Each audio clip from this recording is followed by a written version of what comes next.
The hum of Riverport International Airport buzzed like a living thing. A pulse of hurried footsteps, rolling suitcases, and muffled announcements echoing through the terminal. It was a late spring afternoon, April 13, 2025, and the air carried the faint promise of a warm evening beyond the glass walls. Travelers darted between gates, some clutching coffee, others staring at glowing screens, all caught in the rhythm of departure and arrival. Amid the chaos, Emma Carter stood quietly at gate C-17, her boarding pass held lightly between her fingers, her hazel eyes scanning the crowd with a mix of curiosity and calm. Emma was 28, younger than most in the first-class line, with a presence that didn't demand attention but held it effortlessly. Her chestnut hair was pulled into a loose ponytail, strands catching the fluorescent light as she adjusted her backpack. She wore a simple white t-shirt tucked into faded jeans, paired with clean white sneakers that bore the scuffs of a life well lived. No designer labels, no flash of jewelry, just a woman who looked like she could blend into any coffee shop or bookstore. But there was something in her posture, a quiet confidence, that hinted she wasn't as ordinary as her outfit suggested. This was her first time flying first class, a gift from someone who wanted her to feel the world a little differently today. That someone was James Holt, 38, who stood a few steps behind her, blending into the crowd with the ease of a man who knew how to go unnoticed. James was tall, with dark hair streaked lightly at the temples, his tailored navy blazer unbuttoned over a crisp white shirt. His eyes, sharp and gray, flickered between his phone and Emma, a faint smile tugging at his lips as he watched her take in the scene.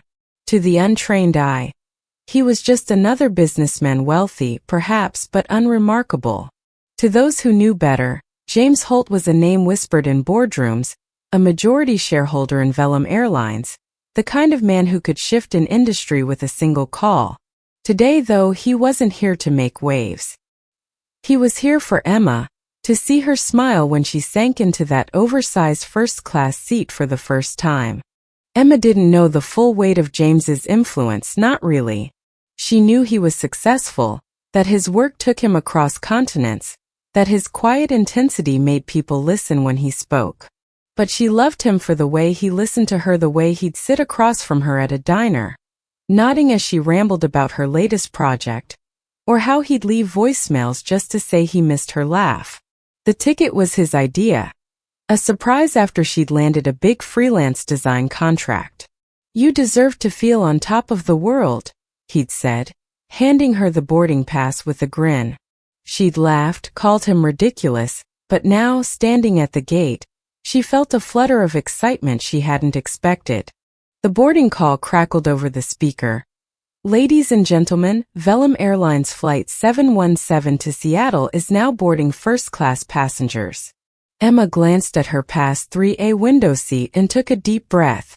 She stepped forward, joining the small cluster of travelers in tailored suits and sleek carry-ons.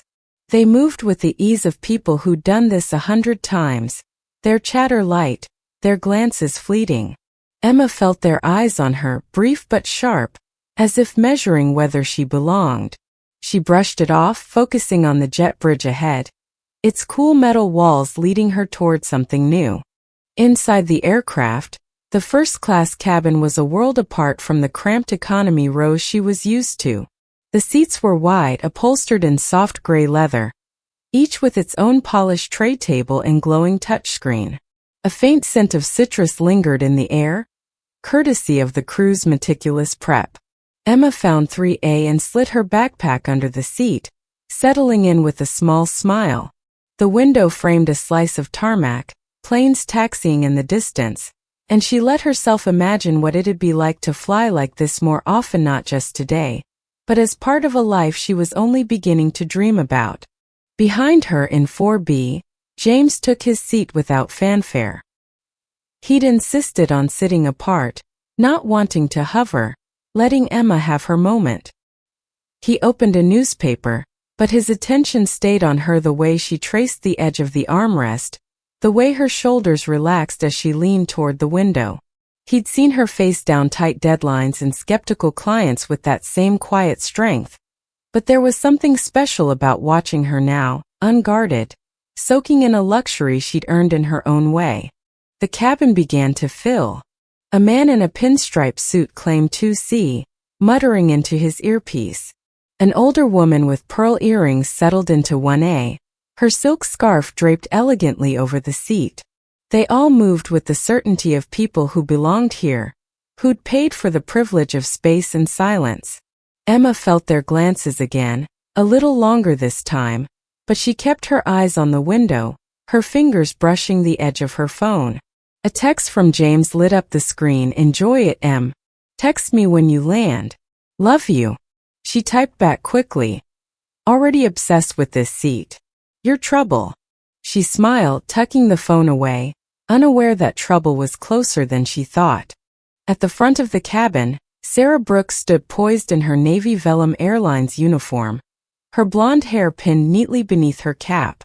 At 37, Sarah was a senior flight attendant, the kind who ran her cabin like a conductor ran an orchestra. Her name tag gleamed, her smile was professional, but her blue eyes carried a sharpness honed by years in the air. She'd seen it all: drunk CEOs, entitled influencers, panicked first-timers, and she prided herself on keeping order no matter what. 10 years with Velum had earned her respect, a clean record, and a reputation for spotting trouble before it started. But that instinct, sharp as it was, sometimes cut in ways she didn't see. Sarah scanned the cabin as passengers settled in, her gaze lingering on Emma. Something about the young woman in 3A didn't sit right.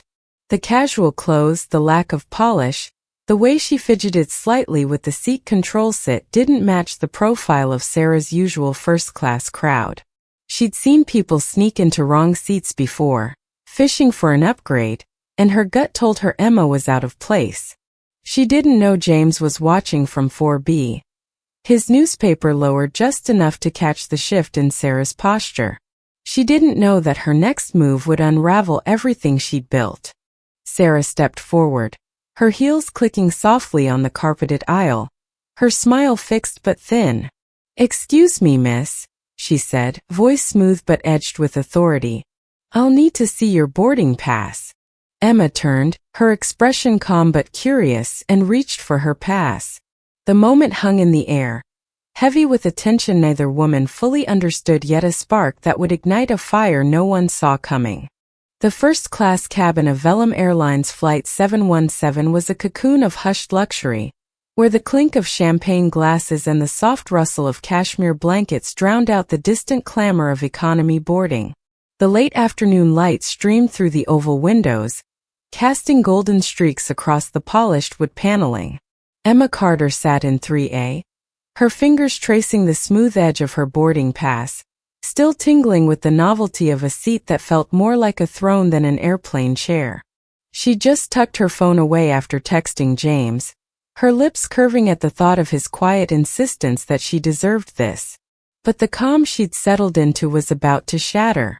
Sarah Brooks stood at the head of the aisle, her navy uniform crisp, her posture as rigid as the rules she enforced. Her sharp blue eyes locked onto Emma, narrowing slightly as she assessed the young woman in jeans and sneakers. To Sarah, first class was a domain of predictable elegance: tailored suits, monogrammed luggage, faces that matched the wealth they wore. Emma didn't fit. No designer bag, no air of entitlement, just a quiet ease that Sarah's instincts flagged as wrong. She dealt with seat poachers before passengers, slipping into first class hoping no one would notice, and something about Emma's unpolished presence screamed outsider. Sarah didn't see James Holt in 4B. His newspaper angled just enough to hide his watchful gaze. She didn't know the storm she was about to unleash. "Excuse me, miss," Sarah said, her voice slicing through the cabin's hum like a knife through silk. She stepped closer to Emma, her heels clicking with purpose. "I'll need to see your boarding pass." The words were polite, but the tone carried an edge, a challenge wrapped in protocol. Heads turned, subtle glances from the man in 2C, a pause from the woman in 1A adjusting her scarf. The cabin held its breath, sensing the shift.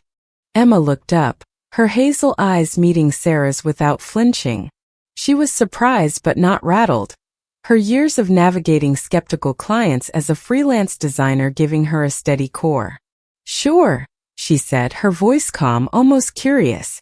She reached into her jeans pocket, pulling out the boarding pass she double-checked at the gate. "Here it is. 3A. She handed it over, her fingers steady, her expression open. Sarah took the pass, her manicured nails glinting as she held it to the light, as if it might reveal some hidden flaw. She studied it longer than necessary, her lips pressing into a thin line.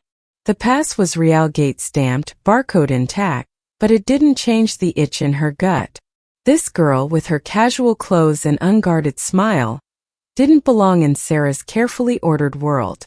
"This is a first-class seat," Sarah said, her voice louder now, carrying to the rows around them. "Are you traveling with anyone?" Emma's eyebrows lifted slightly, a flicker of confusion crossing her face.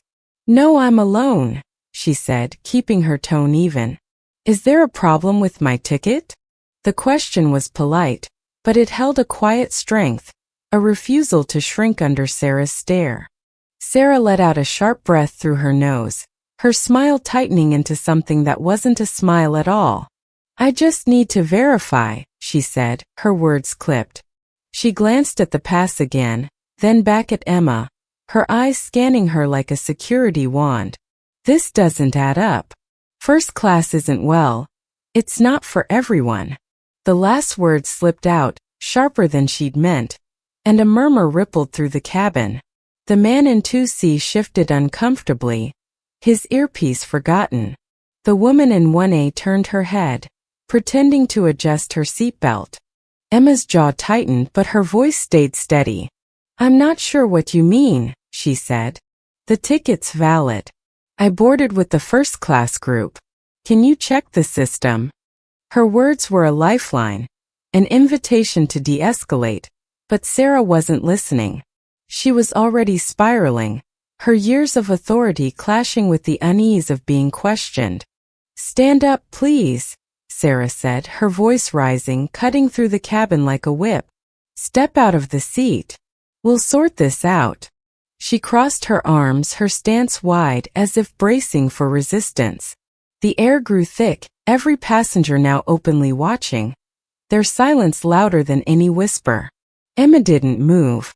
Her hands rested lightly on her lap, but her eyes locked onto Sarah's, unyielding. "Is there a problem with my ticket?" Emma repeated, slower this time, each word deliberate. "Because if there is, I'd like to know what it is."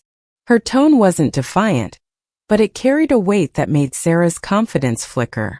For a moment, the older woman hesitated, her fingers twitching against the boarding pass. But she'd gone too far to back down now, and the eyes of the cabin were on her, waiting for her to restore order. Sarah leaned in, her voice dropping to a hiss, but still loud enough for nearby rows to hear. "This is first class, miss. I don't know how you got this ticket, but it's not yours to keep. Get up, or I'll make this harder than it needs to be." She straightened, tossing the boarding pass onto Emma's tray table like it was trash.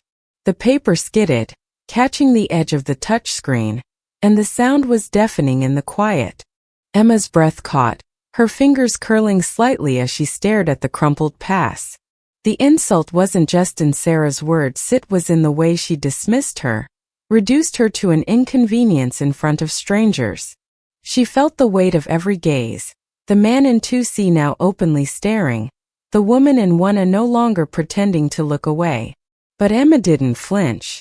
She reached for the pass, smoothing it with care, her movements deliberate.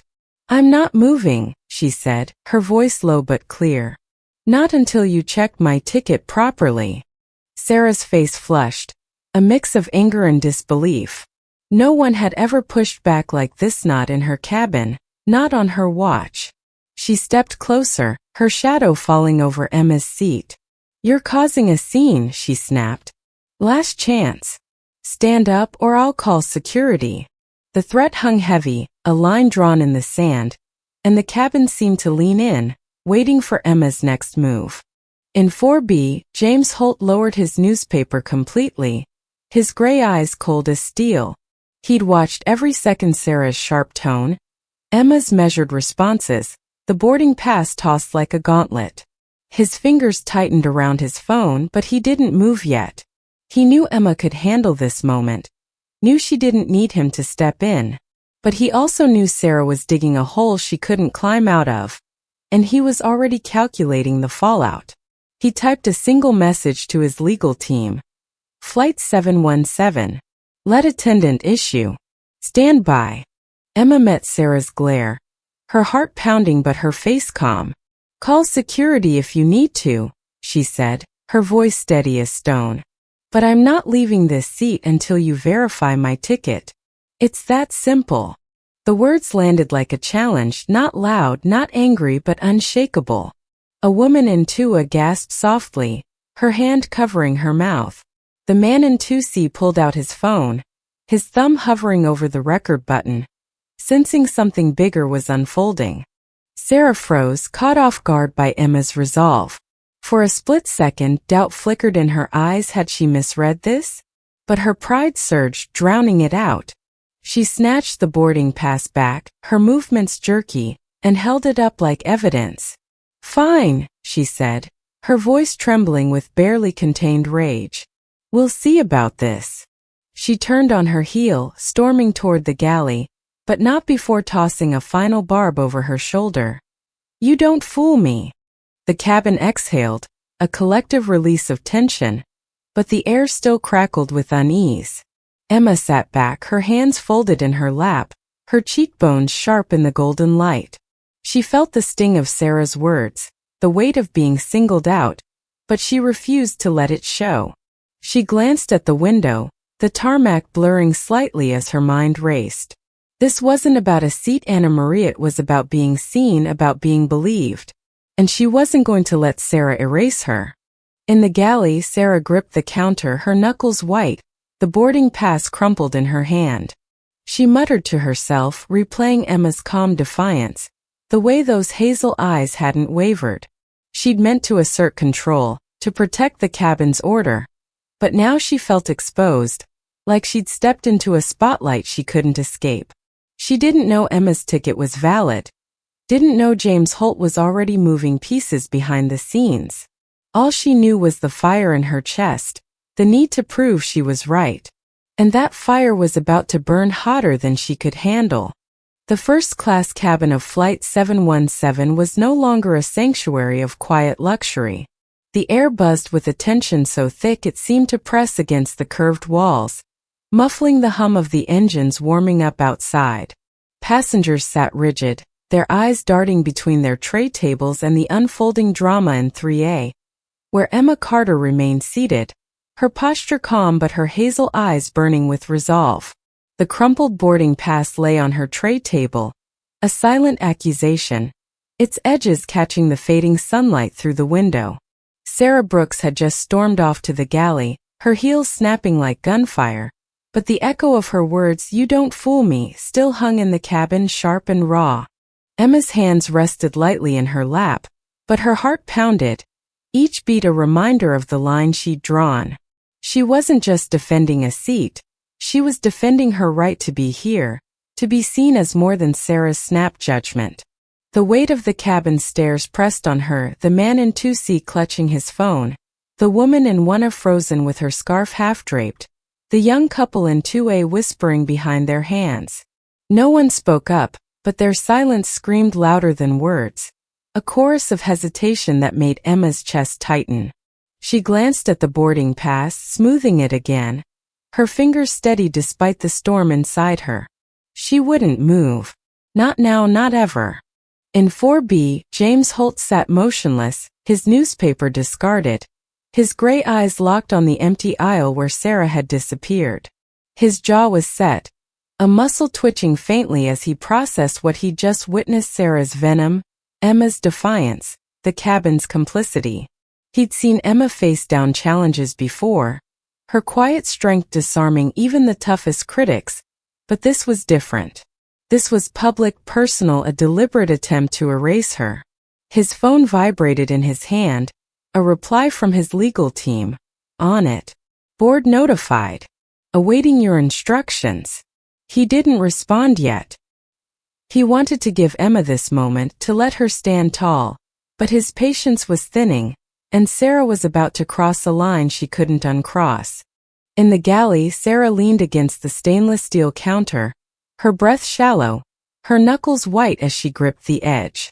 The boarding pass was still in her hand, crumpled into a ball, its barcode smudged from her sweating palm.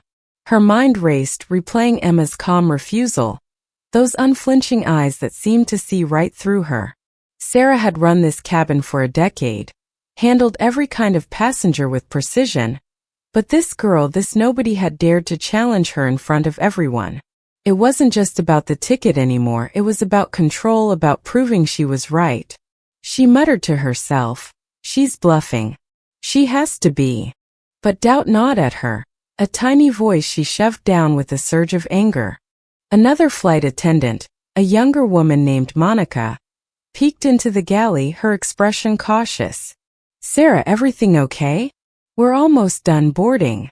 Sarah snapped her head up, her voice sharp. It's fine. Just a passenger who thinks she's clever. I'll handle it.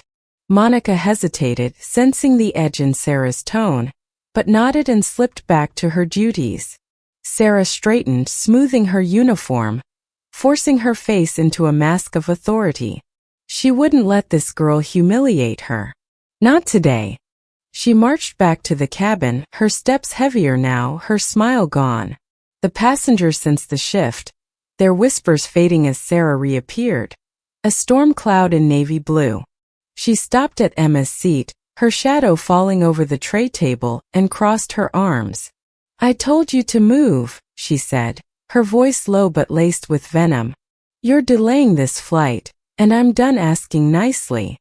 Emma looked up, her expression unshaken though her pulse raced. And I told you to check my ticket, she said, her words measured, each one a brick in the wall she was building. It's valid. I'm not going anywhere. She gestured to the boarding pass, now smoothed flat, its barcode glinting under the cabin lights. The gesture was simple, but it was a dare. A quiet challenge that made Sarah's blood boil. The cabin was a pressure cooker now, every breath held, every glance loaded. The man in 2C had his phone angled discreetly, the red dot of his camera blinking as he recorded. The woman in 1A clutched her scarf, her knuckles white. The couple in 2A leaned forward, their eyes wide, caught between shock and fascination. No one moved, no one spoke, but the weight of their attention was suffocating. A spotlight Emma refused to shrink from. Sarah's face twisted, her composure cracking like glass under a hammer. You think you can play me? She hissed, leaning closer, her voice trembling with rage. This isn't your seat. This isn't your world. Get up or I'll make you. Her words were a blade, meant to cut, meant to wound, but Emma didn't flinch. She sat taller, her spine straight, her eyes locked on Sarah's. I'm not playing, Emma said, her voice steady as granite. I belong here. Check the ticket, or call someone who will. The clarity of her words, the absence of fear, hit Sarah like a slap. She wasn't used to this. Passengers begged, argued, or backed down. But Emma was a wall, unyielding, and Sarah's control was slipping through her fingers. Then it happened. Sarah's hand moved before her mind could catch up. A flash of motion fueled by frustration and pride. She grabbed Emma's backpack from under the seat, yanking it into the aisle with a thud. Emma reached for it instinctively, rising halfway from her seat, and that's when Sarah struck. Her open palm connected with Emma's cheek, a sharp crack that echoed like a gunshot. Emma's head jerked to the side, her hand flying to her face as a red mark bloomed across her skin. The cabin gasped, a collective intake of breath that seemed to suck the air from the room. Time froze. Emma sat stunned, the sting radiating through her cheek, her ears ringing with the sound of the slap. Her lips parted but no words came, only a raw burning shock that pulsed with every heartbeat. The pain was sharp, but it was the humiliation that cut deeper, the the knowledge that every eye in this cabin had seen her struck, judged, dismissed. Her fingers trembled against her cheek, but she forced them still, refusing to give Sarah the satisfaction of seeing her break. Sarah stood over her, chest heaving, her hand still raised as if surprised by its own action. Her eyes widened, a flicker of panic breaking through her rage, but she doubled down, her voice a snarl. "I said move." The words were desperate now, a last grasp at authority, but they fell flat, drowned by the weight of what she'd done. The man in 2C kept filming, his phone steady, the red dot unblinking. The woman in 1A turned away, her face pale, unable to meet Emma's gaze. The couple in 2A whispered frantically, their words lost in the roar of Emma's pulse. No one stood up. No one spoke. Their silence was a betrayal, a choice to watch rather than act, and it carved a wound in Emma's heart deeper than Sarah's hand. In 4B, James Holt was no longer still. His phone was in his hand, his thumb moving swiftly as he typed a second message to his team. Lead attendant assaulted passenger 3A. Stop the plane. Now. His eyes burned, not with anger but with a cold, surgical focus. He'd wanted to let Emma fight this battle, but Sarah had just declared war, and James wasn't a man who lost. Emma lowered her hand from her cheek, her fingers brushing the tray table as she steadied herself. The sting throbbed, but her eyes were clear, her voice a whisper that carried like a shout. "You shouldn't have done that," she said, not to Sarah but to the cabin, to the silence, to the world that had let this happen. Her words were a promise, a vow that this wasn't over. Sarah took a step back, her breath ragged, her confidence unraveling like a thread pulled loose. She'd meant to assert control, to restore order, but she'd shattered it instead.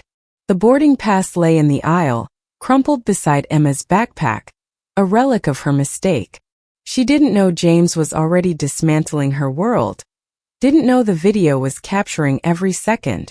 All she knew was the look in Emma's eyes, calm, unbroken and dangerous. The cabin lights flickered slightly, a signal that boarding was complete, but the plane wasn't moving. Outside, the tarmac shimmered in the heat, oblivious to the chaos within. Emma sat back fully, her hands folded, ginger, her cheeks still red, her dignity intact. Sarah turned toward the galley again, her steps unsteady, her mind a tangle of fear and defiance. She didn't see Monica watching from the corner, her face pale with second-hand shame. She didn't hear the buzz of James's phone as he placed a call that would shake the airline to its core. The storm was only beginning, and Sarah was standing in its path, unaware of how fiercely it would strike. The first-class cabin of Velum Airlines Flight 717 was a frozen tableau, its plush seats and polished surfaces now a stage for a drama that had spiraled beyond anyone's control. The echo of Sarah Brooks's slap still seemed to linger, a ghostly sound trapped in the pressurized air.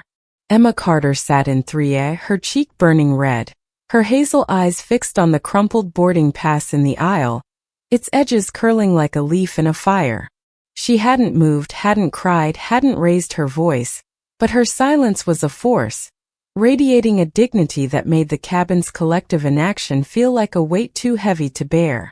The passengers around her, the man in 2C with his phone still recording, the woman in 1A staring at her lap, the couple in 2A whispering in shock were statues, caught in the moment's gravity, none daring to break the spell. Sarah had fled to the galley, her navy uniform a blur as she disappeared behind the curtain, her breath ragged with a mix of fury and fear. She'd crossed a line, her hand striking Emma's face had been a reflex born of pride, but now it was a mistake she couldn't unmake. Her mind spun, replaying Emma's unshaken gaze, the cabin's gasps, the boarding pass she'd thrown like a weapon. She gripped the galley counter, her knuckles pale, muttering to herself, "She pushed me to it. She did." But the words felt hollow, and the truth was creeping in like cold water. She'd lost control, and someone was going to pay for it. She just didn't know it would be her. In 4B, James Holt was no longer the quiet observer. His gray eyes were ice, his phone pressed to his ear, his voice low and lethal as he spoke to his legal team. Flight 717. Lead attendant assaulted a passenger. I want the plane stopped. Now. He ended the call, his fingers moving to a new contact. Charles Bennett, head of ground operations, a man who knew better than to question James Holt's orders. The newspaper he'd held earlier lay forgotten on the seat, replaced by a focus so sharp it seemed to cut through the cabin's haze. James had watched Emma stand her ground, her calm defiance a mirror of the strength he'd always admired, but Sarah's violence had changed the game. This wasn't just about a seat Anna Marie, it was about justice, and James was done waiting. Outside, the plane had begun to push back from the gate, its engines humming softly as it inched toward the taxiway. The cabin lights dimmed, signaling the start of pre-flight checks, but the tension inside was anything but routine. Emma adjusted her posture, her hands folded tightly in her lap, her cheeks still throbbing. She felt the eyes of the cabin, the weight of their silence, but she refused to look down. She'd meant what she'd said. You shouldn't have done that, and now sitting tall, she was a living rebuke to Sarah's cruelty. Her backpack lay in the aisle, its contents scattered, a lipstick and notebook glinting under the overhead lights. She didn't reach for them. Not yet. She was waiting, though she didn't know for what. In the galley, Sarah was trying to pull herself together, splashing water on her face from a paper cup, her reflection in the stainless steel panel distorted and unfamiliar. Monica, the junior attendant, hovered nearby, her voice tentative. Sarah, the captain's asking for a status update. We're about to taxi. Sarah waved her off, her tone sharp. Tell him it's under control. Just a passenger issue. But Monica didn't move, her eyes flickering with doubt. She'd heard the slap, seen Emma's red cheek, and the unease in her gut was growing. Sarah ignored her, straightening her cap, forcing her hands to stop shaking. She'd go back out there, move Emma herself if she had to. She wasn't about to let a girl in jeans ruin her flight. But the plane wasn't moving anymore. The engine's hum softened, and a faint jolt ran through the cabin as the aircraft came to a stop. Passengers exchanged glances, their murmurs rising like a tide. The man in 2C lowered his phone, confused. The woman in 1A looked out the window, frowning at the unmoving tarmac. Emma felt the shift, her eyes narrowing slightly, a spark of hope flickering in her chest. Something was happening, something bigger than Sarah's rage. In the cockpit, Captain Tom Reynolds sat at the controls, his weathered hands steady but his brow furrowed. He was a 30-year veteran, a man who'd flown through storms and emergencies without blinking, but the call he'd just received was unlike any other. The intercom had buzzed and Charles Bennett's voice came through, firm and urgent. Captain, this is ground ops. We have a situation. Open the cockpit door. Reynolds exchanged a glance with his co-pilot, a younger man named Daniels, who shrugged, equally puzzled. The door buzzed again and Reynolds keyed in the override, the lock clicking open with a heavy thud. Bennett's voice returned, now on the encrypted in-flight phone, his face appearing on the small monitor. Captain, we've been informed of an incident in first class. A passenger, Emma Carter, seat 3A, was assaulted by the lead attendant. She's a verified first-class passenger, and the man in 4B, James Holt, is demanding immediate action. Reynolds's eyes widened. The name James Holt hit like a thunderbolt. He wasn't just a passenger. He was Vellum's majority shareholder, a name that carried more weight than the plane itself. Daniels leaned forward, whispering, Holt's on board? No one told us. Bennett's voice cut through. You didn't know because he doesn't advertise it. But he's here and he's livid. The passenger is his partner. Verify her ticket now. And do not let this plane move until she's back in her seat. Reynolds checked the seating manifest, his fingers moving quickly. There it was. Emma Carter 3A, ticket confirmed, no flags. He scanned the crew notes, nothing about an issue. No verification request. Did anyone check with ground staff? He asked, his voice tight. Bennett's reply was curt. No. The attendant acted alone. Fix it, Tom. Fast. Reynolds sat back, his mind racing. He'd flown with Sarah Brooks for years, knew her as sharp, reliable, unflappable. But this was a career ender, and he wasn't sure he could save her from it. He reached for the cabin intercom, his voice steady but heavy. Lead attendant to the cockpit. Now. Daniels glanced at him, uneasy. We're cleared for runway, sir. This could delay us. Reynolds shook his head. Doesn't matter. Holt's orders trump everything. In the galley, Sarah froze as the intercom crackled, her name ringing out like a verdict. Monica looked at her, eyes wide, but said nothing. Sarah smoothed her uniform, her heart pounding, and forced herself to walk toward the cockpit. The aisle felt endless, every passenger's glance a needle in her skin. She didn't look at Emma, didn't dare, but she felt her presence in 3A, a quiet force that seemed to pull the cabin's gravity toward her. The cockpit door loomed ahead, and when Sarah stepped inside, the air changed, heavy with judgment. Reynolds didn't stand, didn't offer a seat. He turned in his chair, his face unreadable, his eyes boring into her. Would you like to explain, he began, his voice low, why you assaulted a first-class passenger with a valid ticket? Sarah blinked, her mouth dry, her confidence crumbling. Captain, Ish didn't look right for first class. She was uncooperative, and I thought. You thought. Reynolds cut in, his tone like steel. You didn't verify her ticket with ground ops. You didn't consult me or the crew. You struck her, Sarah. In front of a full cabin. He tapped the manifest on the console. Emma Carter, 3A. Paid in full. No issues. And do you know who's sitting in 4B? Sarah's breath caught, her mind blank. Reynolds leaned forward. James Holt. The man who owns more of this airline than anyone alive. And you just humiliated his partner. The words landed like a sledgehammer.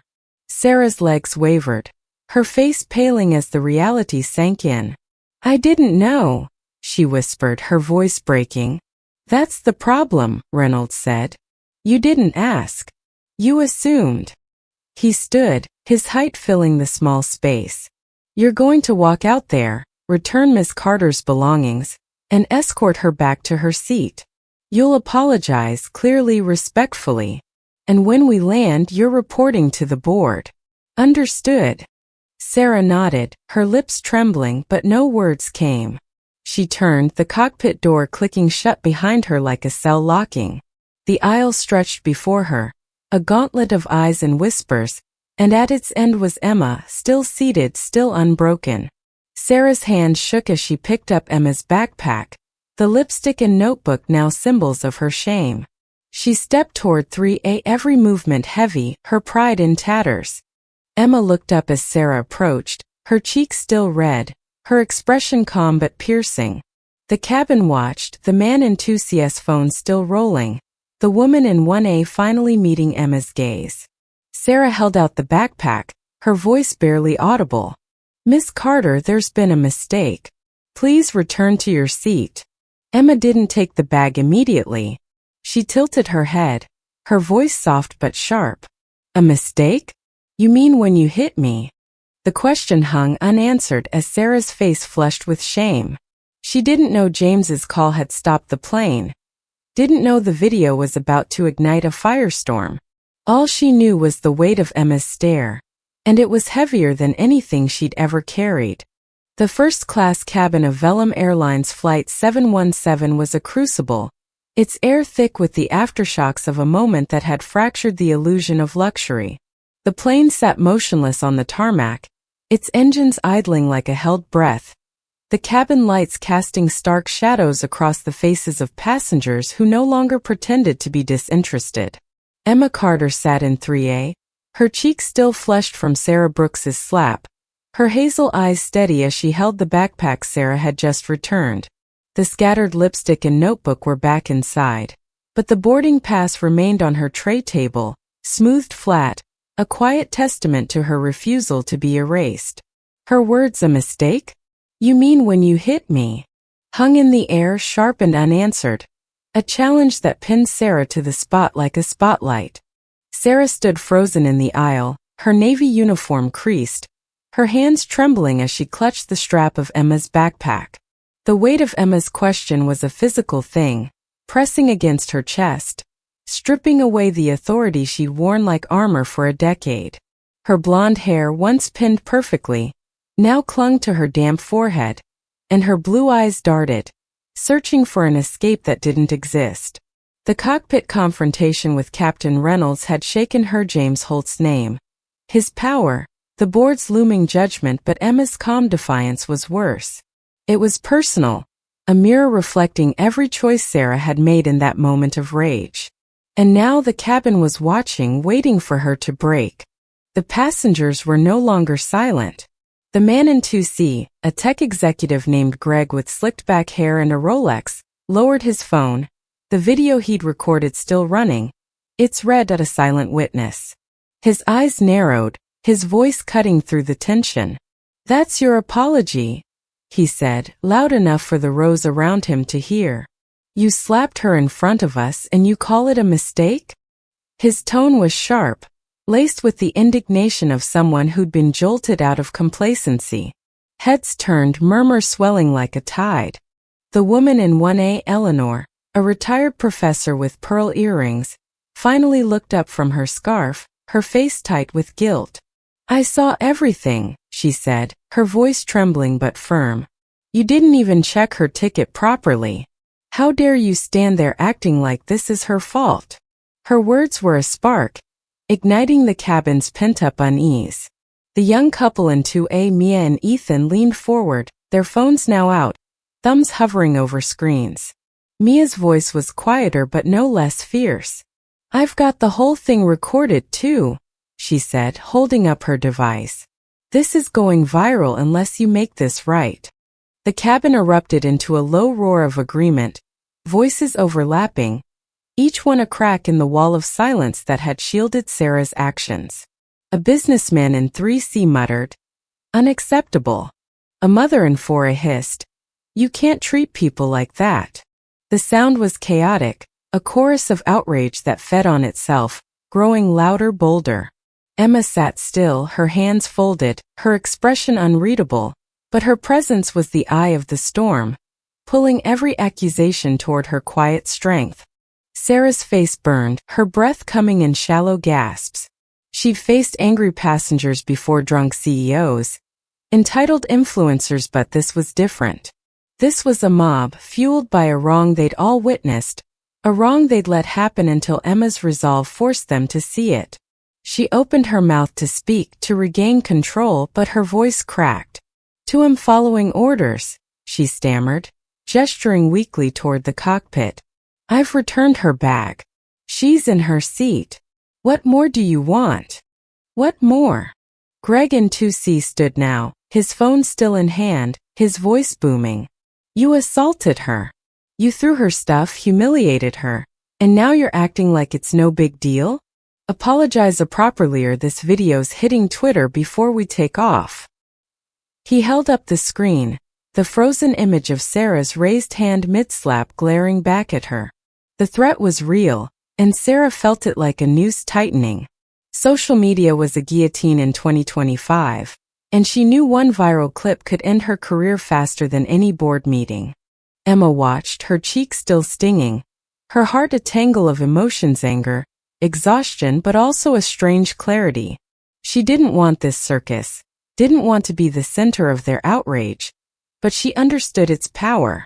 These passengers, silent when Sarah struck her, were speaking now because she'd refused to move, refused to let Sarah's judgment define her. She leaned forward slightly, her voice soft but cutting through the noise like a blade. "You didn't answer my question," she said to Sarah. "Why was it a mistake? Because you got caught? Or because you know you were wrong?" The cabin fell silent, every eye on Sarah, every breath held. Emma's words weren't loud, weren't angry, but they were a scalpel, exposing the truth Sarah couldn't dodge. Sarah's lips parted, her face crumpling as she searched for a defense. "Two thought you didn't belong," she admitted, her voice barely audible, the confession slipping out before she could stop it. You didn't look like first class. I made a call.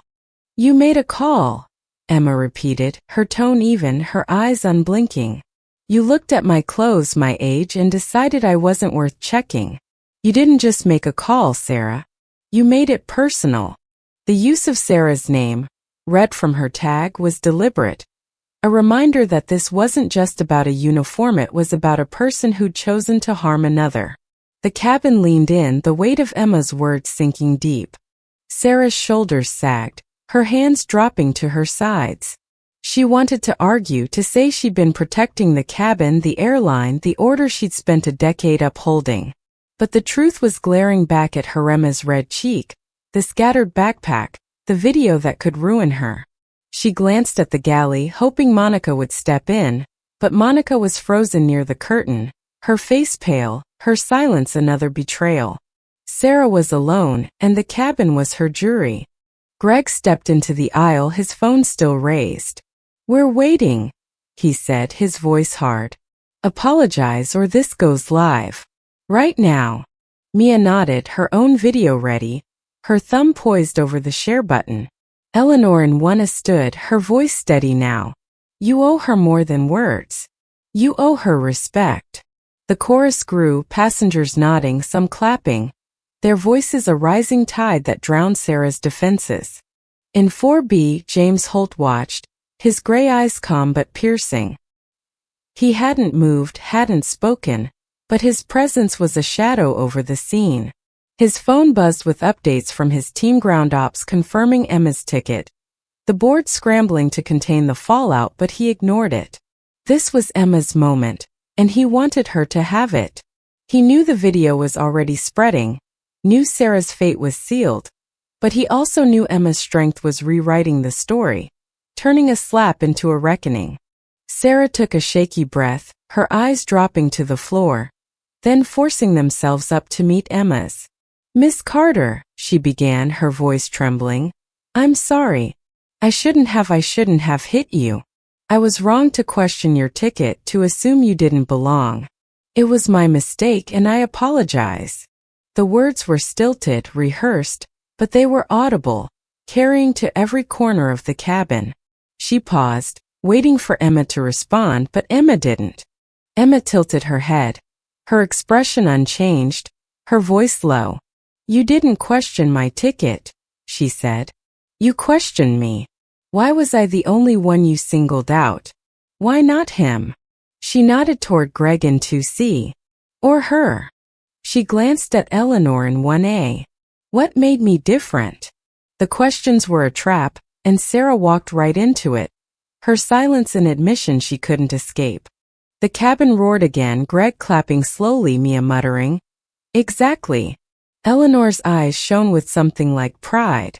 Sarah's face burned, her apology exposed as insufficient, a bandage on a wound she'd carved herself. She stepped back, clutching the backpack like a lifeline, her voice barely a whisper. Two don't know what else to say. Then don't, Emma said, her tone final. She took the backpack from Sarah's hands, placing it under her seat with care, her movements deliberate, reclaiming her space. Just do better next time. She settled back, her cheeks still red, her dignity a beacon that silenced the cabin's clamor. The passengers watched, some nodding, some filming, their outrage now a shield around her. Sarah turned, her steps unsteady, retreating to the galley as the cabin buzzed with new energy. Monica met her at the curtain, her voice low. Sarah, what's happening? Sarah didn't answer, her eyes glassy, her world unraveling. She didn't know the plane was still stopped, didn't know James's call had reached the board, didn't know the video was already leaking beyond the cabin. All she knew was the weight of Emma's words, and they were heavier than any punishment she'd face. The intercom crackled, Captain Reynolds's voice cutting through. Ladies and gentlemen, we're experiencing a brief delay. Please remain seated. The cabin stirred, but Emma didn't move, her eyes on the window, the tarmac shimmering outside. She felt the shift, knew something bigger was coming, and braced herself for it. The first-class cabin of Velum Airlines Flight 717 was no longer a battleground, but its air still crackled with the residue of confrontation. The plane remained grounded, its engines a low hum against the tarmac's heat. The cabin lights casting a sterile glow over passengers now shifting restlessly in their seats. Emma Carter sat in 3A.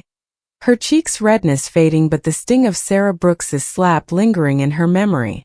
Her backpack was tucked beneath her seat, her boarding pass folded neatly on the tray table, a quiet symbol of her victory.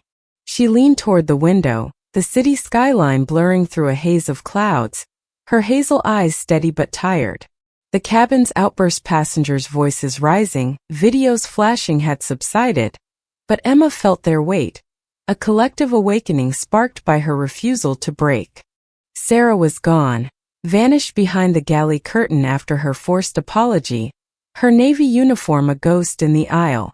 Her words, "I'm sorry I was wrong," had been wrung from her, hollow under the cabin's scrutiny, and now she stood in the galley, her hands braced against the counter, her breath shallow.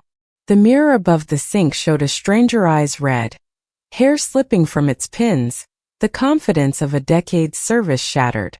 She'd heard Captain Reynolds's intercom announcement, the vague promise of a brief delay, and it chilled her. She knew this wasn't over. The cockpit's rebuke, Emma's piercing questions, the passengers' phones, they were threads in a noose tightening around her career. In 4B, James Holt sat with his phone dark in his lap, his gray eyes scanning the cabin like a strategist surveying a chessboard.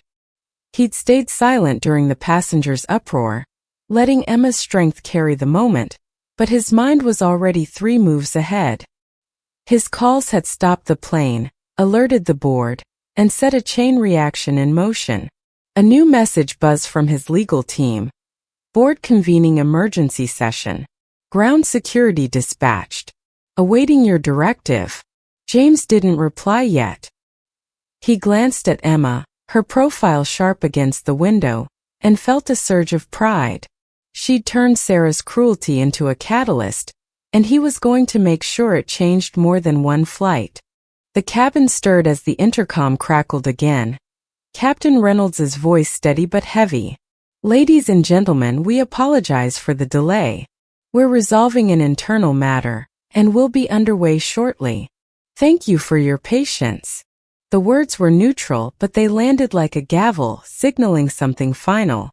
Passengers exchanged looks, the man in 2C, Greg, pocketing his phone with a satisfied nod. Eleanor in 1A, her scarf now neatly folded, her expression pensive. Mia and Ethan in 2A, whispering about posting their video. Emma felt their glances, softer now, tinged with respect, but she kept her eyes on the skyline, bracing for what came next. In the galley, Sarah's world was collapsing. Monica, the junior attendant, approached cautiously, her voice low. "Sarah, the captain wants you at the front. Security's boarding." Sarah's head snapped up, her heart lurching. "Security," she whispered, her voice breaking. Monica nodded, her eyes avoiding Sarah's, a silent acknowledgement that this was beyond her help. Sarah straightened, forcing her trembling hands to smooth her uniform, but each step toward the cabin felt like walking to a guillotine. She didn't know the passengers' videos were already leaking. Didn't know Twitter was lighting up with Flight 717 justice. Didn't know James Holt's influence was reshaping her fate. The cabin door hissed open, and 2 figures stepped aboard, their presence slicing through the murmur of passengers. One was a security officer, his badge glinting, his face impassive. The other was a man in a tailored suit, a Velum Airlines lanyard hanging from his neck, his black card marking him as executive staff. "Sarah Brooks," the suited man said, his voice flat, carrying over the cabin. "Please come with us." Gasps rippled through the seats, heads turning, phones reappearing. Sarah froze, her legs rooted, her eyes darting to Emma, who met her gaze without blinking, her expression calm but unyielding. Sarah's breath caught, her face paling as she stepped forward, the aisle a tunnel closing around her. The passengers watched, some whispering, others silent, Their earlier outrage now a quiet judgment. Greg in 2C leaned back, his video already uploaded, a smirk playing on his lips. Eleanor in 1A shook her head, her guilt replaced by resolve. Mia and Ethan filmed discreetly, their posts racking up likes by the second. Sarah passed Emma's seat, her eyes dropping to the floor, unable to face the woman she'd struck. Emma didn't speak, didn't gloat, she just watched, her silence louder than any accusation. As Sarah reached the door, the suited man handed her a folder, her name scrawled across it in sharp ink. "You're off the flight," he said, his tone clipped. "Report to corporate upon landing. Do not return to the cabin." Sarah nodded numbly, her fingers clutching the folder, her career slipping through them like sand. She stepped onto the jet bridge, the cool air hitting her like a slap, and the door closed behind her, sealing her out of the world she'd ruled moments ago. The plane jolted slightly, its engines revving as it resumed its taxi. Emma exhaled, her shoulders relaxing for the first time since boarding. She felt James's gaze from 4B and turned, meeting his eyes. He gave her a faint nod, a silent promise that this was only the beginning. She nodded back, her lips curving slightly, a spark of strength reigniting. The cabin settled, passengers returning to their screens and magazines. But the energy had shifted. Emma was no longer invisible, and they all knew it. By the time Flight 717 landed in Seattle, the story had outgrown the cabin. Greg's video hit Twitter, racking up thousands of retweets, the hashtag Flight 717 Justice trending nationwide. Mia's clip followed, synced with Ethan's, their comments calling for accountability. News outlets picked it up. Passenger assaulted in first class. Velum Airlines faces backlash and social media erupted, demanding answers. Sarah was trending too, her name a lightning rod for outrage, her face frozen in that moment of violence. Sarah sat in a sterile airport office, the folder open before her, its pages outlining her suspension without pay, a disciplinary hearing scheduled within 48 hours. She stared at the words, her mind numb, the hum of the terminal outside a cruel reminder of the life she'd lost. She'd been escorted from the jet bridge, past crew members she'd trained, past staff who'd once respected her. None met her eyes now. Her phone buzzed with notifications, texts from colleagues, alerts from news apps, but she didn't look. She couldn't.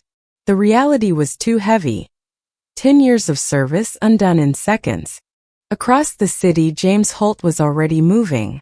From the executive lounge, he coordinated with Velum's board, his voice calm but unyielding.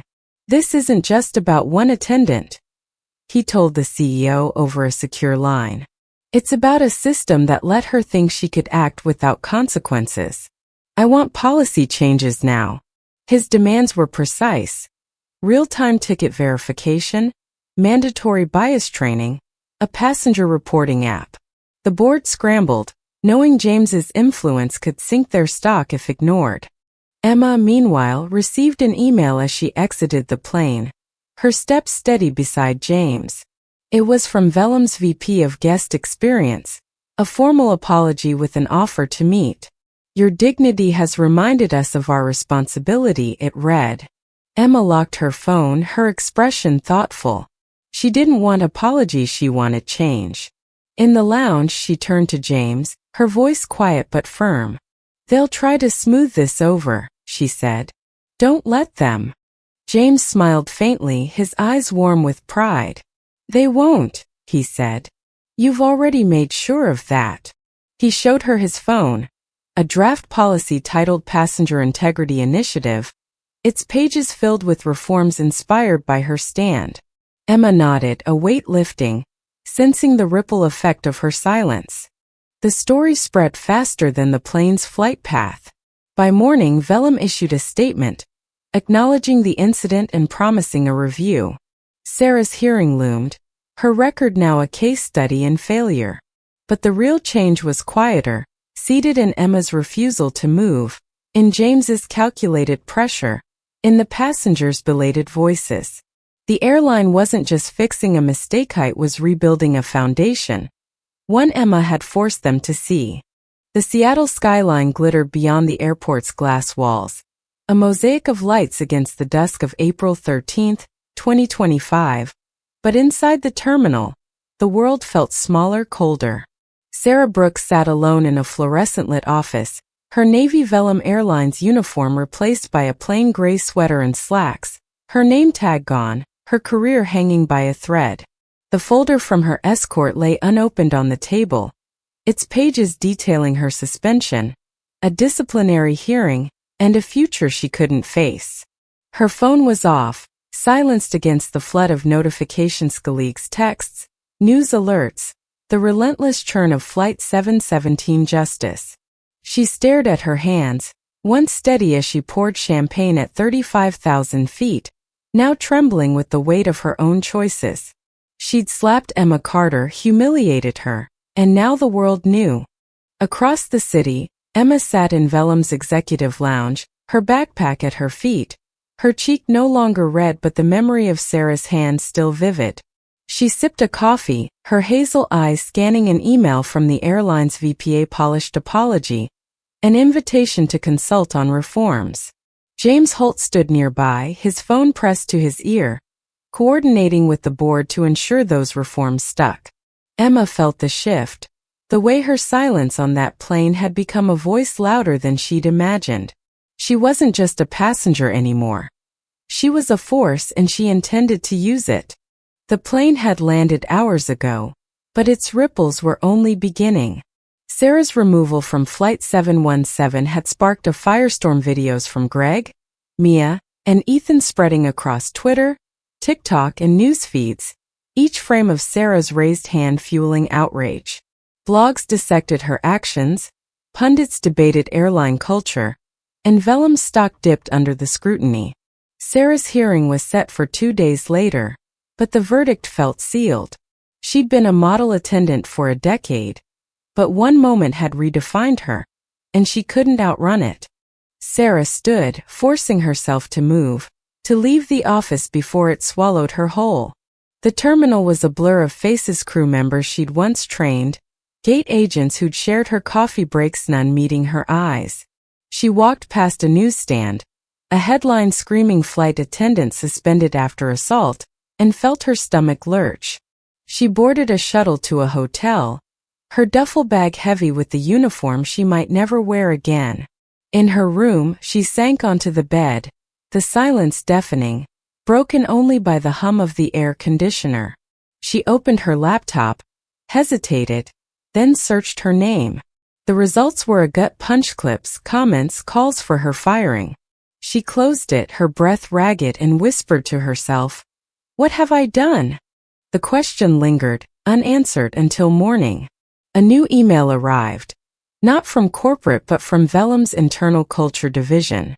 Re-incident review and remediation option.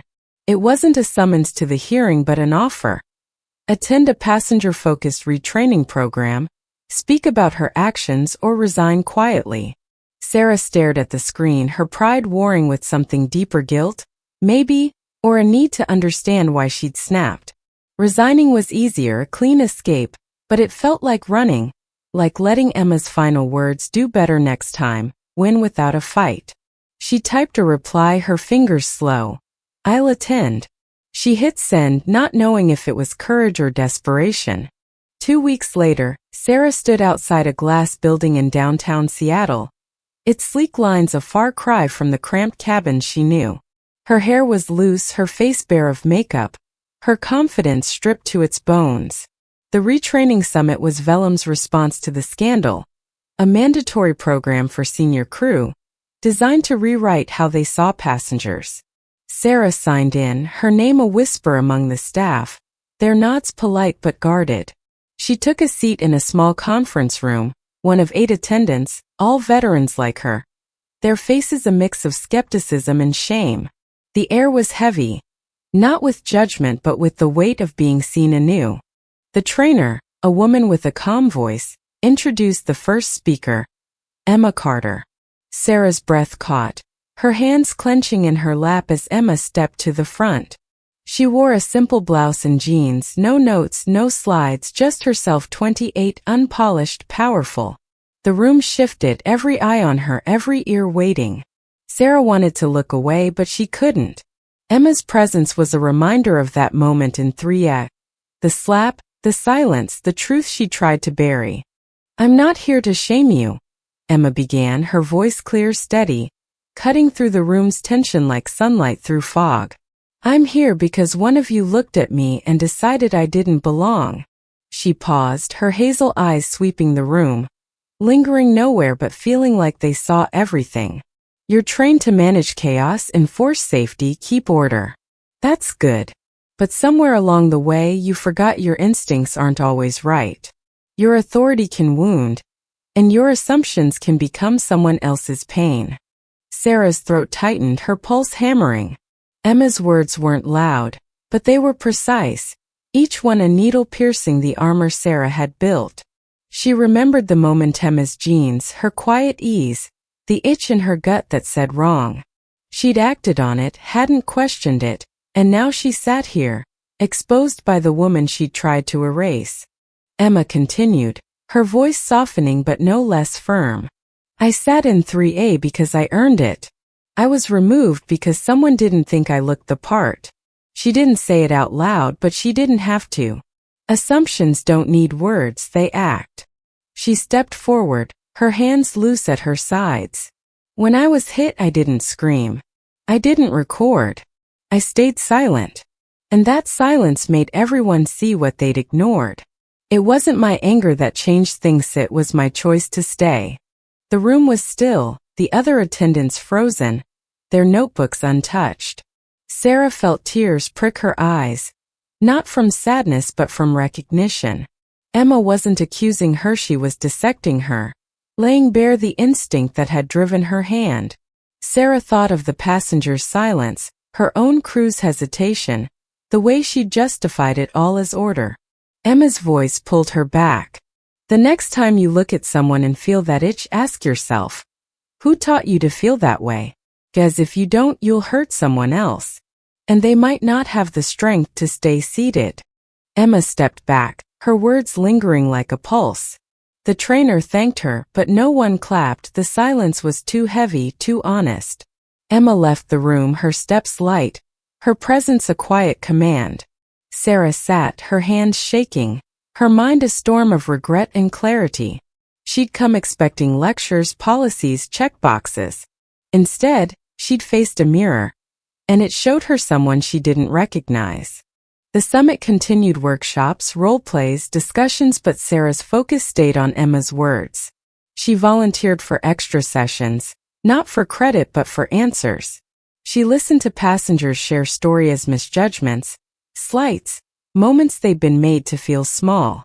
Each one was a cut, but she didn't flinch. She was learning to sit with discomfort, to question the instincts she'd trusted blindly. At night, she wrote in a journal, her pen scratching out truths she'd never voiced. "I thought control was strength. I was wrong.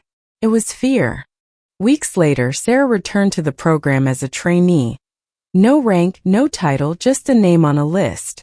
She shadowed flights, not serving but observing, watching how passengers moved, how they looked at her without fear or deference.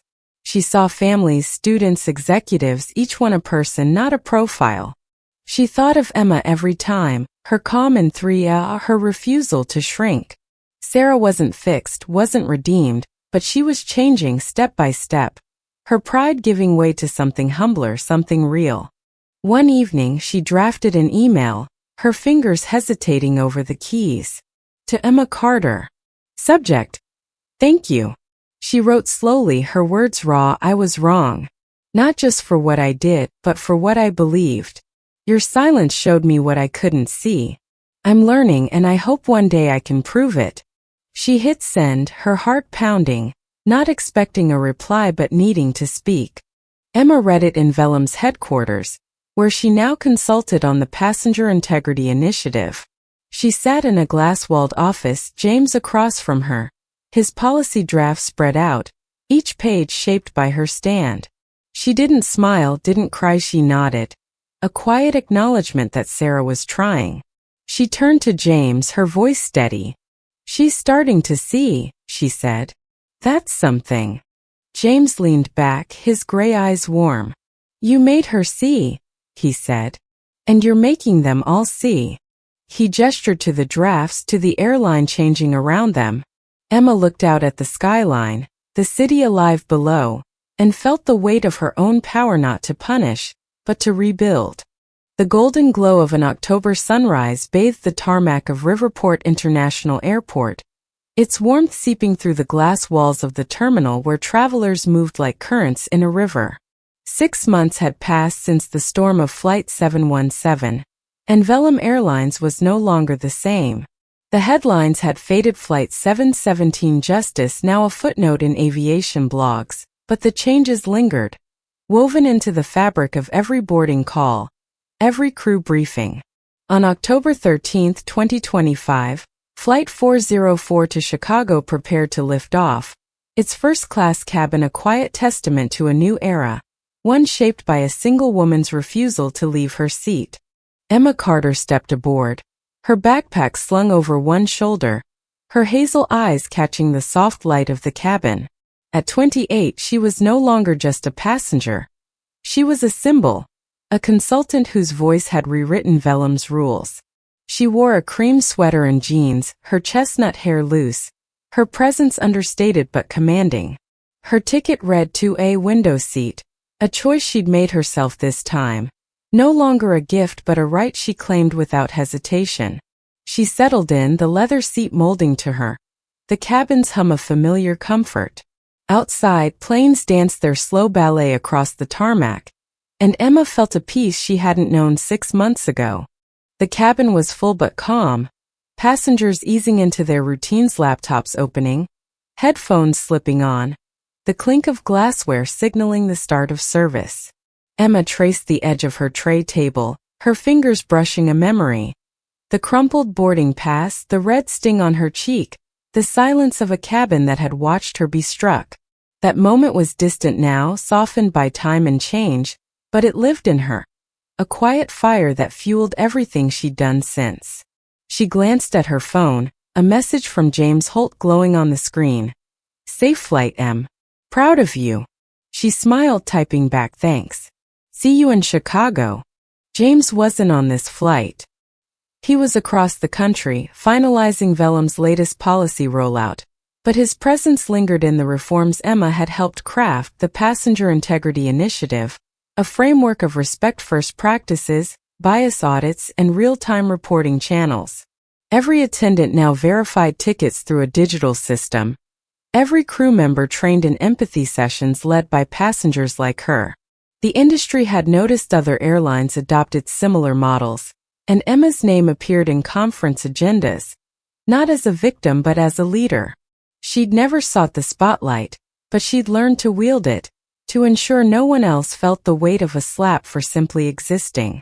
At the front of the cabin, a familiar figure emerged from the galley, her navy uniform pressed, her steps measured but lighter than before. Sarah Brooks, now 37, was no longer a lead attendant. Her name tag read trainee, a demotion she'd chosen over resignation, a step toward redemption she was still learning to walk. Her blonde hair was pinned neatly, but her face was softer, her blue eyes carrying a humility that hadn't been there 6 months ago. She moved through the aisle, not with the rigid authority of her past but with a quiet attentiveness, her gaze meeting passengers with care, not judgment. Sarah had spent months in retraining, sitting in circles with crew members, listening to stories of missteps and harm, confronting her own. Emma's speech at the summit had been a turning point. Her words, "Your assumptions can become someone else's pain," a mirror Sarah couldn't unsee. She'd written to Emma afterward, a raw thank you that poured out in a hotel room at 2 a.m., and though Emma hadn't replied, the act had freed something in Sarah. She'd volunteered to shadow flights, to learn from the ground up, to see passengers as people, not profiles. Today was her first service shift since the incident, and when she'd seen Emma's name on the manifest, her heart had skipped, not with fear, but with purpose. Emma noticed Sarah, her eyes flickering with recognition but no resentment. She adjusted her seatbelt, her expression neutral, waiting to see what this moment would hold. The cabin hummed along, passengers unaware of the history between the two women, their chatter a soft backdrop to a quiet reckoning. Sarah approached 2A, a tray in her hands, her voice warm but steady. "Miss Carter," she said, meeting Emma's gaze. "It's an honor to have you aboard. May I get you something to drink?" The words were simple, but they carried weight, a bridge built from months of reflection. Emma tilted her head, her lips curving faintly, not a smile but an acknowledgement. "Coffee, please," she said, her tone even, no trace of triumph or bitterness. Sarah nodded, stepping back to the galley, her hand steady as she poured the drink. She returned with a porcelain cup, a linen napkin folded beneath it, and placed it on Emma's tray with care. "I've read every policy you helped write," Sarah said, her voice low, meant only for Emma. "They've changed how I see this job, how I see people. I'm still learning, but I'm not the same." Emma looked up, her hazel eyes searching Sarah's, finding something new, sincerity, perhaps, or the raw edge of someone rebuilding.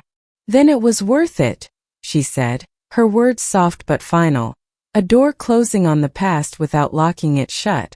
Sarah gave a small nod, almost a bow, and moved to the next row, her steps lighter, her presence quieter but no less real. Emma sipped her coffee, the warmth spreading through her, grounding her. She glanced at the napkin, noticing a handwritten note tucked beneath the cup. Its ink neat but human. "Thank you for staying in your seat when it would have been easier to walk away. Sarah." Emma's breath caught, not from surprise but from the weight of closure. She folded the note, slipping it into her pocket, her fingers brushing the fabric as if sealing a promise. The slap, the silence, the shame, they were part of her story, but they weren't its end. This was a note, a change, a flight where she belonged without question. The intercom crackled, the captain's voice smooth. "Good morning, folks. We're cruising at 35,000 feet, and we'll have you in Chicago right on time. Enjoy the flight." The cabin settled deeper into its rhythm, passengers flipping through magazines, tapping screens, sipping drinks.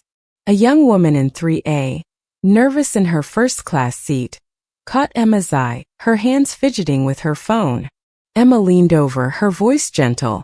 "First time up here?" The woman nodded, blushing.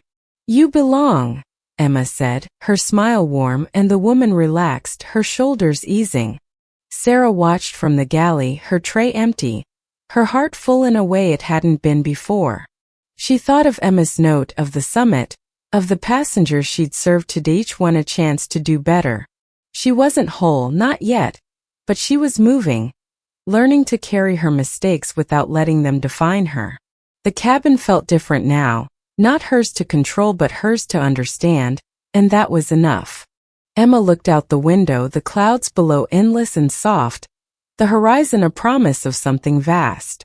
6 months ago she'd been a passenger fighting for her place. Now she was a woman reshaping an industry, one policy, one flight, one moment at a time. The note in her pocket was a whisper of justice, not loud, not vengeful but steady like the plane cutting through the sky. She leaned back, her coffee cup warm in her hands, and let herself feel it all: pride, peace, power, without apology, without shame, without asking for permission. Flight 404 soared on, its wings catching the sunrise, carrying not just passengers but a story that had changed everything. And in that quiet cabin, Emma Carter knew. She hadn't just stayed in her seat. She'd made the world see it was hers all along. And there you have it, folks, Flight 404, where Emma Carter didn't just fly first class. She soared above prejudice and landed in a world a little fairer, thanks to her stubborn seat-holding skills. This isn't just a story from 30,000 feet, it's a slice of life in 2025, where assumptions can slap harder than a rogue hand, and one person's courage can rewrite the rules. Ever been judged for how you look, where you sit, or what you wear? Emma's story reminds us, your place is yours, no matter who squints at your ticket. And Sarah? Well, she learned the hard way that pride's a lousy co-pilot, but growth can get you back on course. Here's the kicker. We're all passengers on this messy flight called life, and sometimes we're the Sarahs, making snap calls we regret. So, next time you're tempted to side-eye someone's sneakers in a fancy spot, pause, maybe they're the VIP you didn't see coming. What's a moment you've been judged or misjudged someone else? Drop it in the comments. Let's unpack those baggage claims together. Oh, and speaking of claims, claim your spot for more stories like this. Hit that subscribe button and ring the bell, because we've got more tales of grit, grace, and glorious comebacks coming your way. Don't miss the next flight, it might just change how you see the world. Who's ready for takeoff?